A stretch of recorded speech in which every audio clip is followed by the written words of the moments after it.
গুজরাতের গোলাপি বেলে পাথর এবং লাল পাথর এবং মার্বেল দিয়ে তৈরি মন্দিরটি দেখলে অনেকেরই মনে হতে পারে এটি পুরীর মন্দির কিংবা রাম মন্দির, কিন্তু এই মন্দিরটি আমাদের পশ্চিমবঙ্গেই কলকাতার অদূরেই অবস্থিত। নিশ্চয়ই ভাবছেন যে এই মন্দিরটিকে তো আগে দেখিনি। এই মন্দিরটি রয়েছে খুবই কাছে, জানতে হলে পুরো ভিডিওটি দেখতে হবে। আর মন্দিরটির চারপাশে যত কিছু দেখতে পাচ্ছেন এত পরিষ্কার ছিল এবং প্রত্যেকটি ঐতিহ্য কিন্তু পাথর দিয়েই তৈরি করা। পাথর কেটে কেটে সূক্ষ্ম কাজে এটা বানানো হয়েছে। শুধু তাই না, চলুন ঘুরে আসি। তো ঘুরতে ঘুরতে বেরিয়ে পড়েছিলাম শনিবার, ভাবলাম একটু কাছাকাছি বেরিয়ে আসা যাক।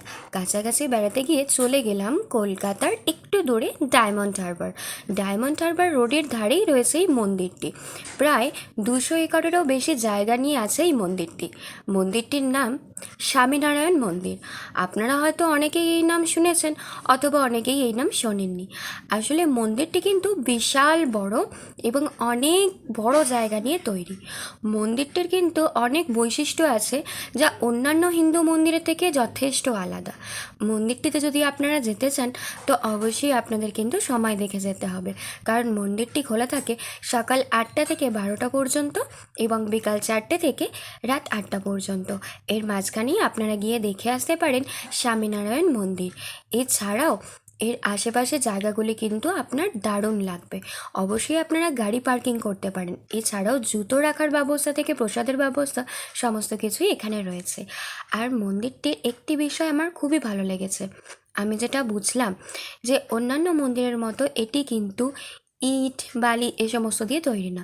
এটি তৈরি হয়েছে গুজরাটের লাল বেলে পাথর এবং গোলাপি পাথর দিয়ে। আসলে এই মন্দিরটি তৈরি করা হয়েছে স্বামীনারায়ণের উদ্দেশ্যে। গুজরাটের স্বামীনারায়ণ সম্প্রদায়ের মানুষরা এই ধর্মই পালন করে থাকেন।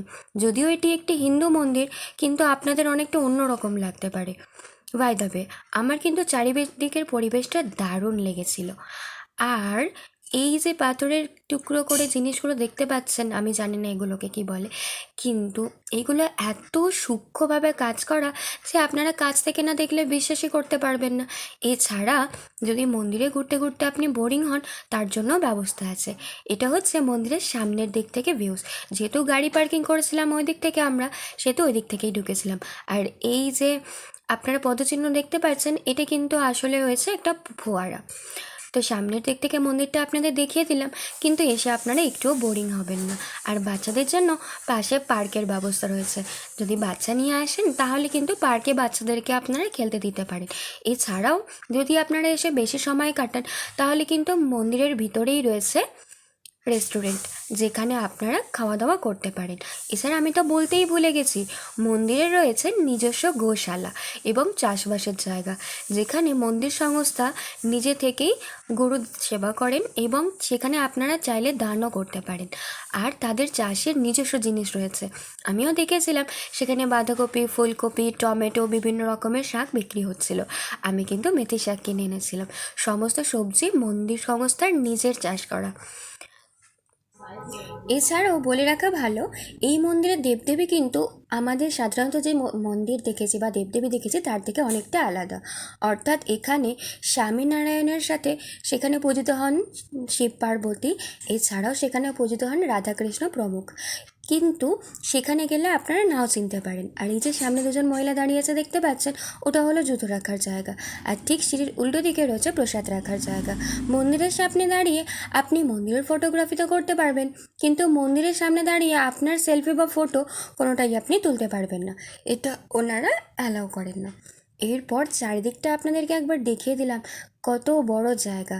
আর আস্তে আস্তে কিন্তু সূর্যও ডুবে আসছে, অর্থাৎ আমাদেরকে এবারে বাড়িও যেতে হবে। তো মন্দির দেখার পরে আমরা চলে গিয়েছিলাম খেতে। রেস্টুরেন্টে গিয়ে কিন্তু আমরা দই বড়া খেয়েছিলাম। এছাড়াও খেয়েছিলাম বেসনের তৈরি সন্দেশ। আগে থেকে বলে রাখা ভালো, আমি কিন্তু মন্দিরের ভিতরে ঢুকিনি, তাই সম্পূর্ণ মন্দিরের ভিতরটা কেমন সেটা আমি বলতে পারছি না। আর অন্ধকার হওয়ার পরে চারিদিকে যখন আলো জ্বলছিল তখন দেখুন কি সুন্দর লাগছিল। যেহেতু আমি ভিতরে ঢুকিনি তাই আমি আরতিটা মিস করে গেছি। আমি জানান না আরতির সময় সবাইকে অ্যালাউ করে কিনা, কিন্তু আমি যেটুকু জেনেছি যে দিনে 5বার এখানে আরতি হয়ে থাকে। ঠিক আছে, তো এবারে তো আমাদের সময় হয়ে এলো, এবারে চলে যাব আমরা বাড়ি। এবারে বাড়ির পথে রওনা দেব। আর তোমরা অবশ্যই জানিও যে তোমাদের ভিডিওটা কেমন লেগেছে। আমার কিন্তু জায়গাটা দারুণ লেগেছে। ওখানে যাওয়ার পরে মনে একটা প্রশান্তি আসে। আশা করি তোমরাও একবার ঘুরতে যেতে পারো, তোমাদেরও ভালো লাগবে। চলো আজকের মতো টাটা, বাই বাই।